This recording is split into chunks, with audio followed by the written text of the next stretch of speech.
My dear friends, you all are most welcome to my channel. I hope you all are doing well in your life. आज हम पढ़ेंगे chapter number 4 materials metals and non metals. My dear friends, video को पूरा देखिएगा तो आपको chapter अच्छे से समझ में आएगा।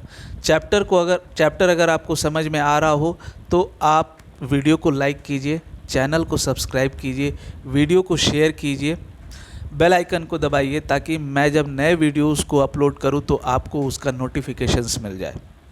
तो बिना देर करते हुए शुरू करते हैं chapter number 4 materials metals and non metals. My dear friends, आपने लोहे से बनी हुई कई चीज़ों को देखा होगा। जैसे आप अपने गार्डन में काम करते हैं, जैसे खुरपी हो गया, वो लोहा से बना होता है। कुदाल लोहे का होता है, नीचे का जो उसका जो स्पेड होता है वो लोहे का होता है।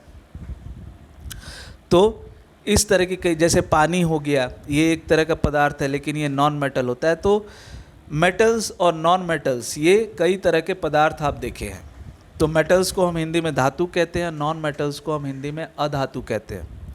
तो इनके बारे में, इनके बीच में क्या डिफरेंस है, इनका वर्गीकरण हम करेंगे इनके फिजिकल और केमिकल प्रॉपर्टीज़ के आधार पे। हम मेटल्स और नॉन मेटल्स के बारे में हम पूरा डिटेल्स में इस चैप्टर में पढ़ेंगे।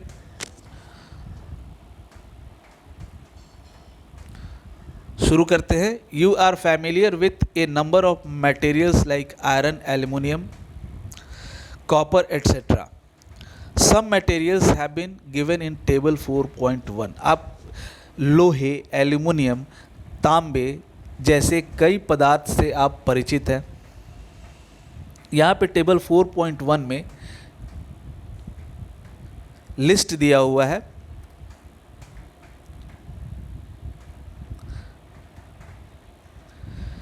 आयरन, कोल, सल्फर, एल्यूमिनियम, कॉपर।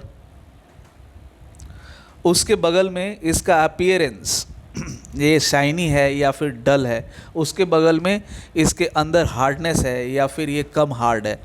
तो इसमें आप देखेंगे कि जो आयरन है, एल्यूमिनियम है, ये कॉपर है, ये इनका जो अपीयरेंस होता है वो शाइनी होता है, मतलब इनका जो सतह होता है वो चमकदार होता है। जबकि कोल, कोयला और सल्फर, गंधक, इनका सतह चमकदार नहीं होता है और ये हार्ड भी नहीं होते। आयरन, एल्युमिनियम और कॉपर ये बहुत हार्ड होते हैं। इनको पीट करके इनका शीट्स बनाया जा सकता है। लेकिन सल्फर और कोल के साथ ऐसा करेंगे तो वो टूट के एकदम भुरभुरा हो जाएगा।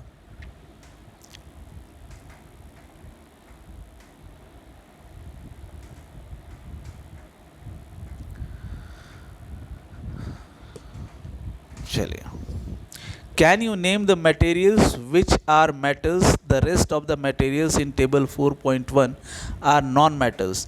Metals can be distinguished from non-metals on the basis of their physical and chemical properties.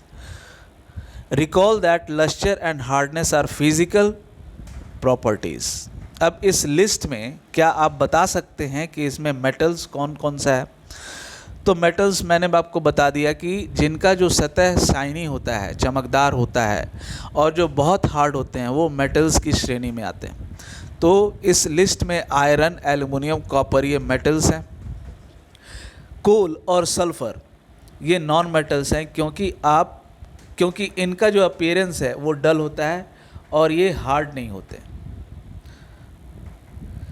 तो मेटल्स को हम नॉन मेटल से उनके फिजिकल मतलब भौतिक और केमिकल मतलब रासायनिक, उनके भौतिक और रासायनिक गुणों के आधार पे हम इनका वर्गीकरण करते हैं। तो मेटल्स और नॉन मेटल्स को हम उनके फिजिकल मतलब भौतिक और केमिकल मतलब रासायनिक गुणों के आधार पे हम उनका वर्गीकरण करते हैं। तो याद कीजिए, ये जो लश्चर है, लश्चर का मतलब चमक, उसके अंदर कितना शाइनिंग है, तो ये जो शाइनिंगनेस है, तो ये लश्चर इसे कहते हैं। तो लश्चर और हार्डनेस ये फिजिकल प्रॉपर्टीज़ में आता है, ये मटेरियल्स के फिजिकल प्रॉपर्टीज़ में आता है।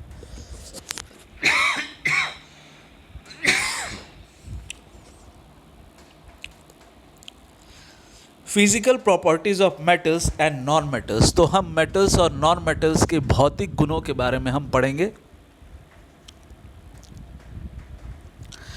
Have you ever seen a blacksmith beating an iron piece or an article made up of iron, made like a spade, a shovel, an axe? Do you find a change in the shape of these articles on beating? Would you expect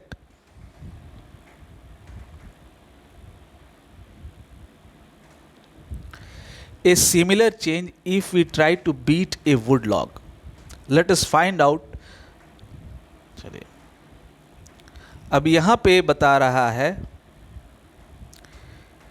यहाँ पे पूछ रहा है, एक सवाल पूछ रहा है, पूछा गया है आपसे कि क्या आपने कभी लोहार को लोहे या लोहे से बनी हुई चीज़ जैसे कि कुदाल हो गया, बेलचा हो गया, कुल्हाड़ी हो गया, क्या आप इनको पीटते हुए देखा है? और पीटने के दौरान इनके शेप में किसी भी तरह का बदलाव होते हुए देखा है? तो जिस तरह का बदलाव इनमें होता है लोहे या लोहे की बनी हुई चीज़ों में, जो ब्लैक स्मिथ जो लोहार है वो पीट करके जो बदलाव लेके आता है इसके शेप में, तो क्या उसी तरह का बदलाव क्या आप लकड़ी के टुकड़े में, लकड़ी के टुकड़े को पीटेंगे तो आएगा? क्या इसी तरह का बदलाव की उम्मीद आप करते हैं? तो इस तरह का बदलाव नहीं आएगा, क्योंकि यहाँ पे जो लोहा है या फिर लोहे से बनी हुई जो चीज़ें हैं ये मेटल की श्रेणी में आते हैं और इनको पीट करके इनका शेप चेंज किया जा सकता है। लेकिन जो लकड़ी है वो मेटल की श्रेणी में नहीं आता है, इसलिए उसको हम पीट करके हम उनको चपटा नहीं कर सकते। जबकि लोहा है, लोहे से बनी हुई चीज़ें, इनको पीट करके चपटा किया जा सकता है। अब यहाँ पे एक एक्टिविटी है, इसमें आपको क्या करना है, लोहे का एक बना हुआ कांटी, एक कोयले का टुकड़ा ले लेना है और एक मोटे एल्युमिनियम का तार ले लेना है और एक पेंसिल लीड ले लेना है और इन चारों को आपको पीट करके देखना है। हथौड़े से आप इसको पीटिए। लोहे को पीटने में आप सावधानी बरतिएगा, कहीं छिटक के लग ना जाए। तो लोहे का कांटी तो आप पीट करके आप इसमें आप परिवर्तन आप देखते हैं, आपका क्या ऑब्जर्वेशन है वो आपको यहाँ पे लिखना है। तो जब आयरन नेल तो इसमें जो बदलाव है उसको आपको किस तरह का बदलाव आपको चेक करना है, तो ये क्या फ्लैटेंस होता है, मतलब चपटा होता है, या फिर टुकड़ा टुकड़ा में बट जाता है। फ्लैटेंस ऑब्लिक ब्रेक्स इनटू पीसेस। तो आयरन नेल को अगर आप पीटेंगे तो वो चपटा हो जाएगा, मीन्स इट फ्लैटेंस। कोयले के टुकड़े को अगर आप हथौड़े से मारेंगे तो वो क्या हो जाएगा, वो टुकड़ा टुकड़ा हो जाएगा। यहाँ पे एल्युमिनियम का मोटा तार है, तो एल्युमिनियम के मोटे तार को अगर आप पीटेंगे हथौड़े से बार बार तो फिर क्या होगा कि वो भी चपटा हो जाएगा, फ्लैट हो जाएगा। पेंसिल लीड ये टुकड़ा टुकड़ा हो जाएगा। तो ये आपको यहाँ पे लिखना है।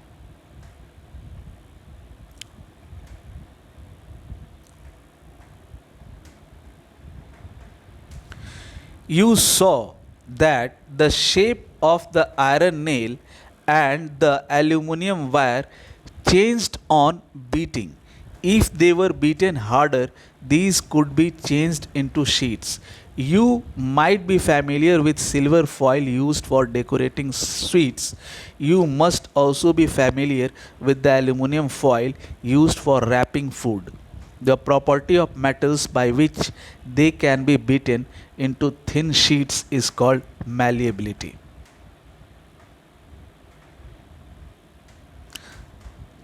अब यहाँ जो आपने एक्टिविटी किया, इस एक्टिविटी में आपने क्या किया, आपने लोहे की कांटी को एल्युमिनियम के तार को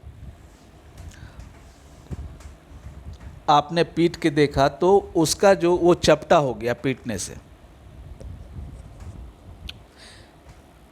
और इसी गुण के आधार पे अगर उसको ज़्यादा पीटा जाता तो वो शीट में बदल जाता। तो उसके इसी गुण के आधार पे उनका सिल्वर फॉयल बनाया जाता है, और सिल्वर भी एक मेटल है, उसको भी पीट करके उनका एकदम पतला शीट बना करके उनका फॉयल बनाया जाता है, और मिठाइयों को डेकोरेट करने के लिए इसका इस्तेमाल किया जाता है। एल्युमिनियम फॉयल भी इस्तेमाल किया जाता है। आपको एल्युमिनियम का ये प्रॉपर्टी होता है क्योंकि वो मेटल होता है, उसको भी पीट पीट करके उसका शीट बनाया जा सकता है। तो एल्युमिनियम फॉयल भी जब आप होटल में जाते हैं, जब आप अपने लिए खाना खरीदते हैं, तो आपको होटल वाला, आपको दुकान वाला आपको एल्युमिनियम फॉयल में खाना को लपेट के देता है। या फिर आप घर से कहीं बाहर जा रहे होते हैं, तो रात का सफ़र है, तो आप अपने लिए खाना बना के लेके जाते हैं, आप बाहर खाना पसंद नहीं करते हैं, तो एल्युमिनियम फॉयल में खाने को लपेट के लेके जाते हैं ताकि खाना ठीक रहेगा।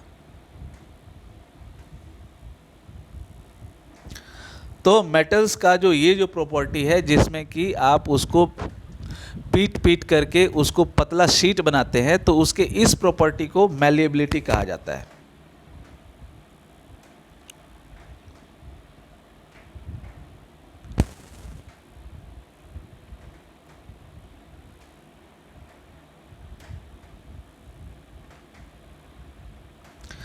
This is a characteristic property of metals, as you must have noticed.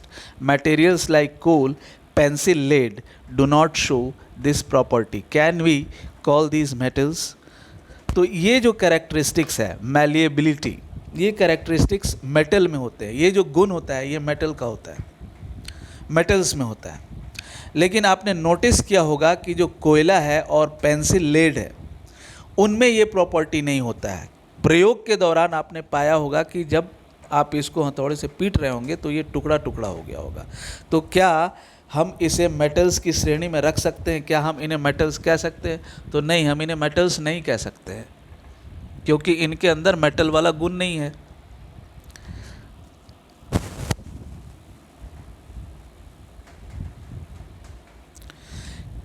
Can you hold a hot metallic pan which is without a plastic or a wooden handle or not get hurt and not get hurt?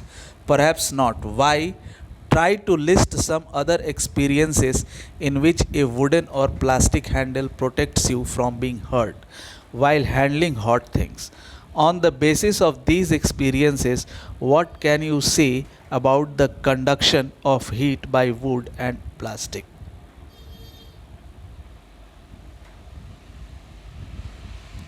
यहाँ पे इस paragraph में आपसे पूछ रहा है कि क्या आप किसी गरम, है ना, गरम धातु का जो पैन है वो बिना प्लास्टिक का और हैंडल का हो, तो क्या आप उसको छू सकते हैं और आपको गरम भी ना लगे, आप हर्ट भी ना हो, आपको गरम मतलब कि आप जले भी नहीं? तो क्या ऐसा हो सकता है? तो शायद ऐसा नहीं हो पाएगा। आप इस तरह के कई एक्सपीरियंसेस, आपने इस तरह के कई अनुभवों से आप गुजरे होंगे जिसमें कि गर्म चीज़ को उठाने के लिए आपने प्लास्टिक हैंडल का यूज़ किया होगा, प्लास्टिक या लकड़ी के हैंडल का इस्तेमाल किया होगा। मतलब उसमें लगा ही रहता है, गर्म चीज़ को उठाने के लिए प्लास्टिक का हैंडल को उठाने, मतलब गर्म चीज़ को उठाने के लिए प्लास्टिक का हैंडल या फिर लकड़ी का हैंडल लगा ही हुआ रहता है। तो इस तरह से कई अनुभव आपने किए होंगे और इन अनुभवों का आप लिस्ट बनाइए। तो इनका लिस्ट बनाने से आपको पता चलेगा कि आपके इन अनुभवों के आधार पे, आपके इन एक्सपीरियंसेस के आधार पे आपको पता चलेगा कि लकड़ी और प्लास्टिक ये गुड कंडक्टर ऑफ हीट है या फिर पुअर कंडक्टर ऑफ हीट है। तो आप याद करेंगे, रिकॉल करेंगे, जैसे कि घर में खाना आपका बन जाता है, प्रेशर कुकर में खाना बन गया, चूल्हे पे खाना रखा हुआ है, अब उसको उठा करके लोग गरम गरम खाना खाते हैं, तो उसको उठा करके अगर डाइनिंग टेबल पे लाना है तो आप देखेंगे कि उसमें प्लास्टिक का हैंडल होता है। वो तो प्लास्टिक का हैंडल होने के कारण आपको उठा के लाना आसान होता है क्योंकि वो पुअर कंडक्टर ऑफ हीट है, वो प्लास्टिक का हैंडल है। लेकिन अगर वो नहीं होता तो क्या होता कि वो आपका हाथ जल जाता।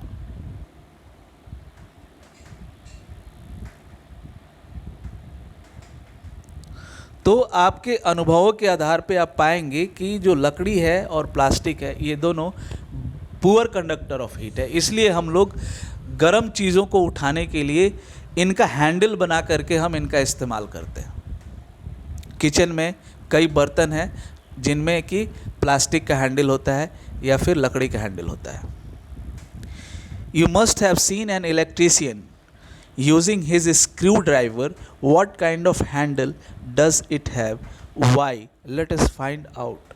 आपके घर में अगर बिजली से रिलेटेड कोई प्रॉब्लम आ जाता है तो आप इलेक्ट्रीशियन को बुलाते हैं। इलेक्ट्रीशियन औजार निकालता है तो उसके औजार में स्क्रू ड्राइवर होता है। तो स्क्रू ड्राइवर का आप नोटिस करेंगे जो उसका जो हैंडल होता है वो किस चीज़ से बना होता है, तो उसका जो हैंडल होता है वो प्लास्टिक का होता है। ऐसा क्यों होता है? तो प्लास्टिक का हैंडल इसलिए होता है क्योंकि वो पुअर कंडक्टर ऑफ इलेक्ट्रिसिटी होता है।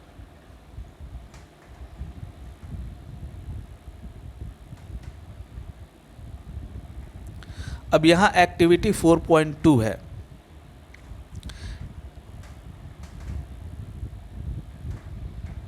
Recall how to make an electric circuit to test whether electricity can pass through an object or not. You might have performed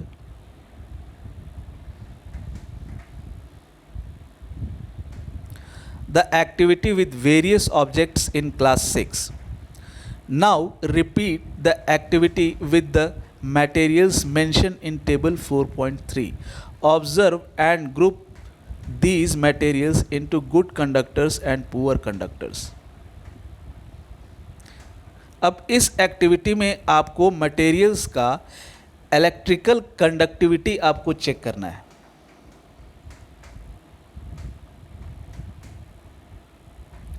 तो आप याद कीजिए कि क्लास 6 में जो आपका इलेक्ट्रिसिटी वाला जो चैप्टर था उसमें आपने सर्किट कैसे बनाते हैं वो सीखा है, और उसमें कई ऑब्जेक्ट्स को आपने प्रयोग किया है उस सर्किट में जोड़ करके ये चेक करने के लिए कि वो गुड कंडक्टर ऑफ इलेक्ट्रिसिटी है या फिर पुअर कंडक्टर ऑफ इलेक्ट्रिसिटी है। गुड कंडक्टर ऑफ इलेक्ट्रिसिटी का मतलब कि वो अपने थ्रू बिजली को पास होने देता है आसानी से, वो बिजली का संयोजक है। तो ये चेक करने के लिए आपने क्लास 6 में एक्टिविटी किया है शायद, तो आप उस एक्टिविटी को रिपीट कीजिए इन मटेरियल्स के साथ। सर्किट को बनाइए, उस सर्किट में आयरन रॉड को जोड़िए, नेल को जोड़ करके चेक कीजिए कि क्या उसके थ्रू इलेक्ट्रिसिटी पास होता है या नहीं। सल्फ़र को जोड़ करके देखिए, सल्फ़र गंधक, और कोयले के टुकड़े को जोड़ करके देखिए, कॉपर वायर को जोड़ करके देखिए। तो इसमें से आप पाएंगे कि जो आयरन रॉड है, नेल है, sulphur, iron rod, nail, copper wire, ये गुड कंडक्टर ऑफ इलेक्ट्रिसिटी है, और सल्फ़र और कॉपर कोल पीस ये पुअर कंडक्टर ऑफ इलेक्ट्रिसिटी है।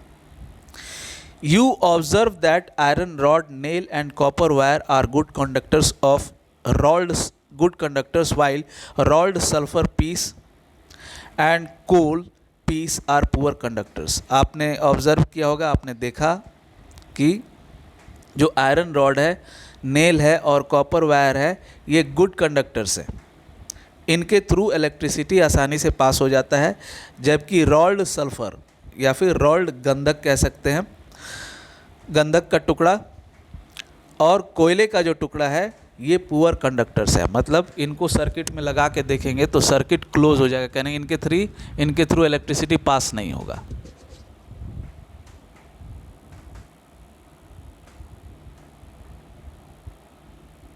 अब यहाँ पहेली क्या बोल रही है? Oh, the meaning of recalling our experiences and then of this activity was to show that metals are good conductors of heat and electricity. We learned this in class 6. यहाँ पे पहली बोल रही है कि हम लोगों ने जो इतने सारे हमारे अनुभवों को याद किया और जो ये जो एक्टिविटी किया, उसका मीनिंग ये है, ये बताने के लिए कि मेटल्स जो होते हैं वो गुड कंडक्टर्स होते हैं हीट और इलेक्ट्रिसिटी के, और ये हम क्लास 6 में पढ़ चुके हैं।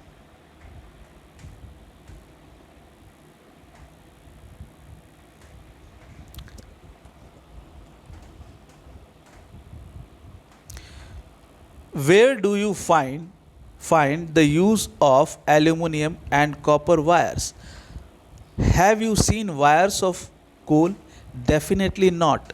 The property of metal by which it can be drawn into wires is called ductility.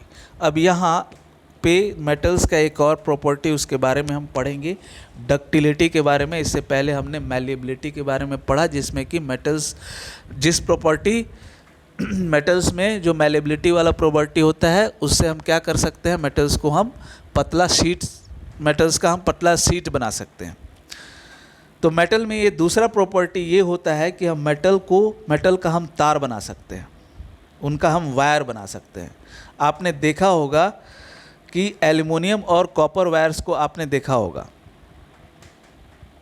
यहाँ पे पूछ भी रहा है कि आपने कहाँ एल्युमिनियम और कॉपर वायर्स को देखा है, लेकिन कभी भी क्या आपने कोयले का बना हुआ तार देखा है? तो नहीं, श्योरली आपने कोयले से बना हुआ तार नहीं देखा है। एल्युमिनियम का तार और कॉपर का बना हुआ तार आपने इसलिए देखा है क्योंकि इनके अंदर ये मेटल्स हैं, एल्युमिनियम और कॉपर, इन मेटल्स में एक प्रॉपर्टी होता है और इस प्रॉपर्टी में क्या होता है कि मेटल्स का हम तार बना सकते हैं, उनका वायर हम बना सकते हैं, और इस प्रॉपर्टी को हम डक्टिलिटी कहते हैं।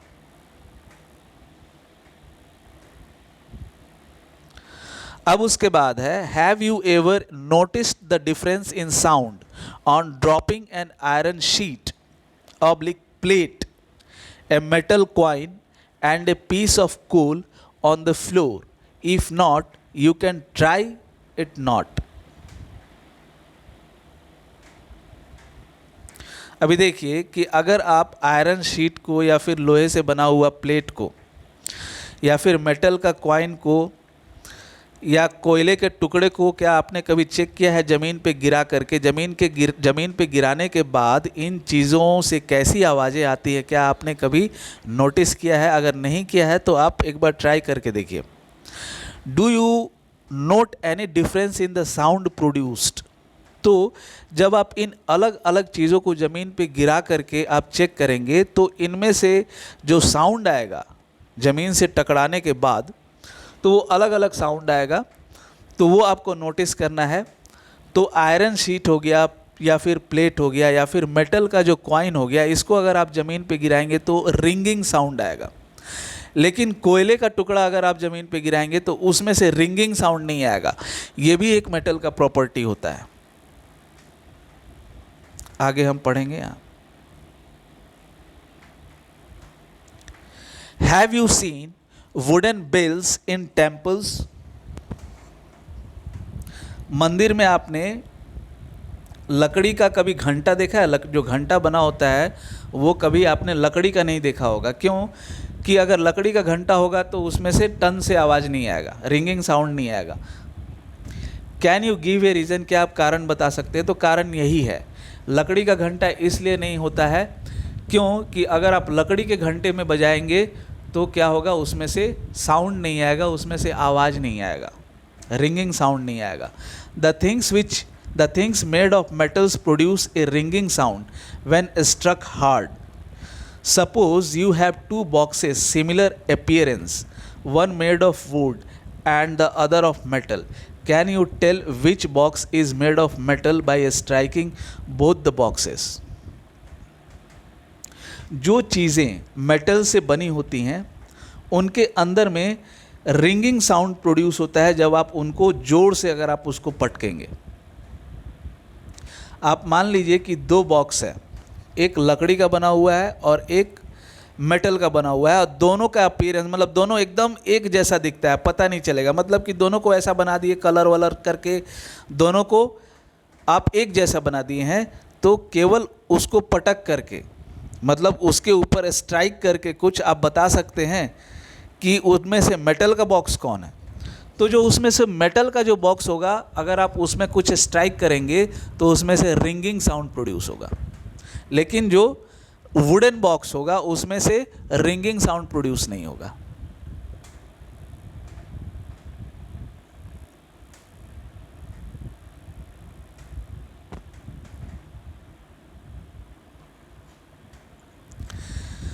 Since metals produce ringing sounds, they are said to be sonorous. The materials other than metals are not sonorous. तो मटेरियल्स जो चीज़ें, जो पदार्थ जिनके अंदर हिट करने से, जिनके अंदर स्ट्राइक करने से रिंगिंग साउंड आता है, तो मटेरियल्स के इस प्रॉपर्टी को हम कहते हैं sonorous.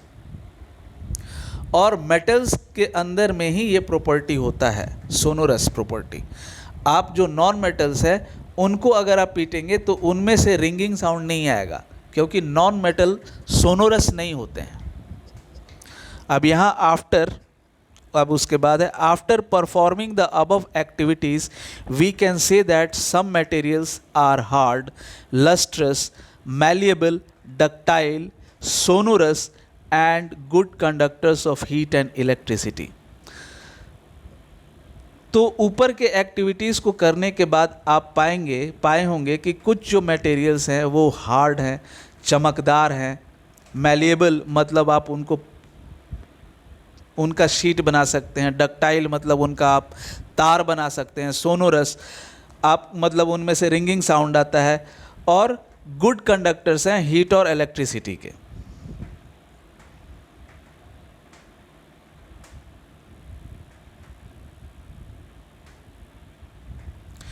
The materials which generally possesses these properties are called metals. The examples of metals are iron, copper, aluminium, calcium, magnesium, etc. In contrast, materials like coal and sulfur are soft and dull in appearance. They break down into a powdery mass on tapping with a hammer. They are not sonorous and are poor conductors of heat and electricity.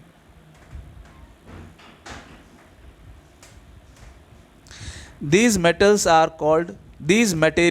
called non-metals. The examples of non-metals are sulfur, carbon, oxygen, phosphorus, etc.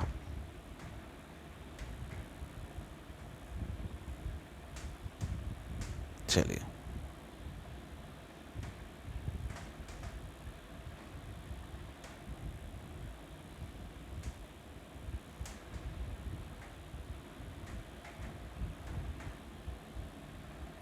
तो ऊपर की activities को करने के बाद आपने पाया कि मेटल्स हार्ड होता है, लस्ट्रस होता है,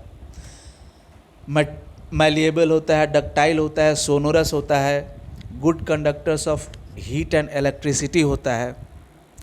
तो जिन मटेरियल्स में ये प्रॉपर्टीज़ होता है उन्हें हम मेटल्स की श्रेणी में डालते हैं, मतलब उन्हें हम मेटल्स कहते हैं। तो जिनके अंदर ये सब प्रॉपर्टीज़ होता है, जो हार्ड होते हैं, लस्ट्रस होते हैं, मैलिएबल होते हैं, डक्टाइल होते हैं, सोनरस होते हैं, good conductors of heat and electricity होते हैं, उन्हें हम मेटल्स कहते हैं। और उनका यहाँ पे उदाहरण दिया हुआ है, जैसे कई उदाहरण है,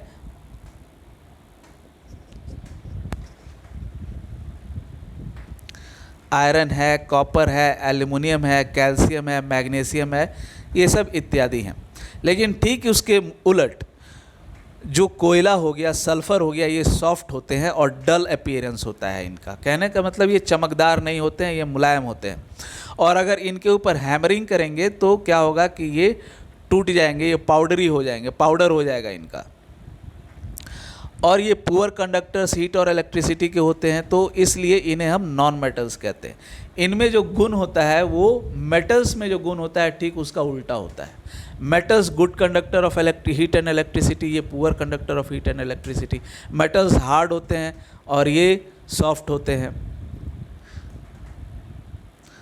नॉन मेटल्स का यहाँ कुछ एग्जाम्पल्स है। The examples of non metals are, यहाँ पे सल्फर है, कार्बन है, ऑक्सीजन है, फॉस्फोरस है। Metals like sodium and potassium are soft and can be cut with a knife. कुछ मेटल्स जैसे कि सोडियम और पोटेशियम, ये सब कुछ एक्सेप्शनल केसेस होते हैं। मेटल्स जैसे कि सोडियम हो गया, पोटेशियम हो गया, ये मुलायम होते हैं और इनको आप चाकू से आप काट सकते हैं। Mercury is the only metal which is found in liquid state at room temperature. These are exceptions. Mercury ही एक ऐसा मेटल है जो कि लिक्विड की अवस्था में रहता है, रूम टेम्परेचर में, मतलब नॉर्मल टेम्परेचर में ये लिक्विड की अवस्था में रहता है मर्क्यूरी। तो ये सभी कुछ एक्सेप्शंस हैं। जैसे सोडियम और पोटेशियम, ये मेटल है, लेकिन नॉर्मली मेटल क्या होता है, बहुत हार्ड होता है। लेकिन सोडियम और पोटेशियम एक्सेप्शन है, इनको आप चाकू से काट सकते हैं। मेटल हार्ड होता है, उनको चाकू से काटना मुश्किल होता है, लेकिन मर्क्यूरी जो होता है ये लिक्विड अवस्था में होता है। जनरली मेटल सॉलिड अवस्था में होता है, लेकिन यहाँ पे मर्क्यूरी क्या है, ये लिक्विड अवस्था में होता है। तो ये सभी कुछ एक्सेप्शंस है। Unlimited thanks for listening. अगली वीडियो में पार्ट 2 में मैं आपको chemical properties of metals and non metals के बारे में बताऊंगा।